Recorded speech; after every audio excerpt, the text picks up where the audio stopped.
नमस्कार।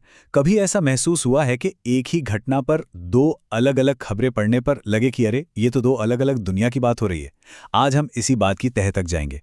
भारत के ऊर्जा संकट को एक केस स्टडी की तरह लेकर हम देखेंगे कि खबरों को हमारे सामने कैसे रखा जाता है, उसकी बनावट क्या होती है।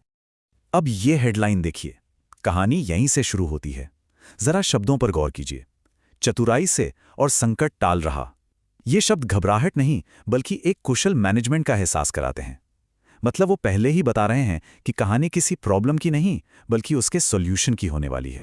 दरअसल कोई भी खबर न सिर्फ फैक्ट्स की एक लिस्ट नहीं होती, वो एक कहानी होती है। और कहानी का एक ढांचा होता है जो हमें मुश्किल चीज़ों को आसानी से समझने और हाँ, याद रखने में मदद करता है। और इस मामले में कहानी का प्लॉट क्या है? चुनौतियों पर जीत हासिल करना। और हर अच्छी कहानी में क्या होता है? एक संघर्ष। तो यहां भी वही है। एक तरफ है अंतर्राष्ट्रीय चुनौतियां जो किसी विलन की तरह हैं, और दूसरी तरफ है देश की अपनी प्रतिक्रिया जो बिल्कुल हीरो की तरह है। यही टकराव तो कहानी को मजेदार बनाता है ना? और हमें इससे इमोशनली भी जोड़ता है। तो जब दांव इतने बड़े हों तो कोई भी न्यूज़ रिपोर्ट अपनी कहानी को भरोसेमंद बनाने के लिए कहाँ जाती है? जाहिर है, अधिकारियों के पास। चलिए देखते हैं कि इस कहानी में ये कैसे किया गया है। ये सिर्फ एक बयान नहीं है। सोचिए, ये बात सीधे देश के प्रधानमंत्री की तरफ से आ रही है। जब टॉप लेवल से ऐसा कोई दमदार संदेश आता है ना, तो वो एक मजबूत और एक जैसी प्रतिक्रिया का सिग्नल देता है। किसी और अधिकारी के बयान से इसका वजन कहीं ज्यादा होता है, एक भरोसा सा जगता है। और फिर आते हैं ऐसे नंबर्स, 3,75,000। ये सिर्फ एक नंबर नहीं है, ये 3,75,000 कहानियां हैं। इतने ही परिवार हैं जिन पर इस पूरे जियोपॉलिटिकल संकट का सीधा असर पड़ा। देखिए, इसी तरह एक बड़ी इंटरनेशनल खबर को एक पर्सनल, एक मानवीय टच दिया जाता है। अच्छा, इस तरह की लंबी चौड़ी लिस्ट क्यों दिखाई जाती है? इसका एक खास मकसद है। ये दिखाने के लिए कि देखो, सरकार हर मोर्चे पर काम कर रही है, डिप्लोमेसी से लेकर लोगों की सुरक्षा और मानवीय चिंताओं तक। ये एक तस्वीर पेश करता है कि सब कुछ संभाला जा रहा है। एक तरह से लोगों को तसल्ली देने का तरीका है। अब यहां से कहानी एक बड़ा ही दिलचस्प मोड़ लेती है। फोकस बाहरी खतरों से हटकर अंदर की तरफ आता है। मतलब अब बात होगी घरेलू ताकत की, आत्मनिर्भरता की।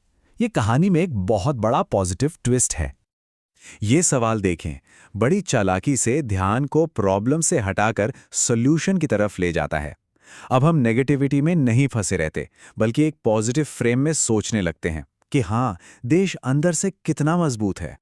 524 गीगावाट, ये एक बहुत बहुत बड़ा नंबर है। अंदाजा लगाने के लिए बताऊं, ये पूरे यूनाइटेड किंगडम की बिजली पैदा करने की कैपेसिटी से लगभग 7 गुना ज्यादा है। तो ये सिर्फ एक आंकड़ा नहीं है, ये भारत की एनर्जी पावर का एक जबरदस्त स्टेटमेंट है। और ये ताकत ये रातों रात नहीं बनी है। नहीं, ये नंबर हमें दिखाता है कि पिछले करीब एक दशक में कितनी स्ट्रैटेजिक प्लानिंग और इन्वेस्टमेंट हुई है। ये एक सोची समझी कहानी है कि कैसे देश को आज जैसे संकटों के लिए धीरे धीरे तैयार किया गया। चलिए अब बड़े बड़े जियोपॉलिटिकल मुद्दों से हटकर बात करते हैं बिल्कुल जमीनी हकीकत की, जो सीधे हम सबके घरों से जुड़ी है। रसोई गैस यानी एलपीजी। एक ऐसा मुद्दा जो हर परिवार को सीधे सीधे छूता है और कहानी को और ज्यादा भरोसेमंद बना देता है। यहां देखिए, कहानी में अब इमोशंस की जगह फैक्ट्स ले रहे हैं। 88 लाख से 50 लाख पर आना ये सिर्फ एक नंबर का कम होना नहीं है। ये बताता है कि लोगों की घबराहट कम हो रही है, कि हालात नॉर्मल हो रहे हैं। और अपनी बात को साबित करने के लिए यहां डेटा का इस्तेमाल किया गया है। इस टेबल के स्ट्रक्चर पे जरा गौर कीजिए। हर चिंता के सामने एक स्थिति यानी एक सॉल्यूशन रखा गया है। ये मैसेज देने का एक बहुत पावरफुल विजुअल तरीका है कि भाई, हर प्रॉब्लम के लिए एक एक्शन लिया जा रहा है। एक तरह से ये कैओस पर ऑर्डर की जीत की तस्वीर है। तो अब जब हम इन सारे टुकड़ों को एक साथ जोड़कर देखते हैं तो क्या समझ आता है कि ये सिर्फ फैक्ट्स की एक रैंडम लिस्ट नहीं है। नहीं, ये तो एक बहुत सावधानी से बनाई गई मशीन की तरह है, जिसे एक खास तरीके से जानकारी देने और हमारी सोच को एक दिशा देने के लिए डिजाइन किया गया है। तो चलिए इस मशीन का ब्लूप्रिंट देखते हैं।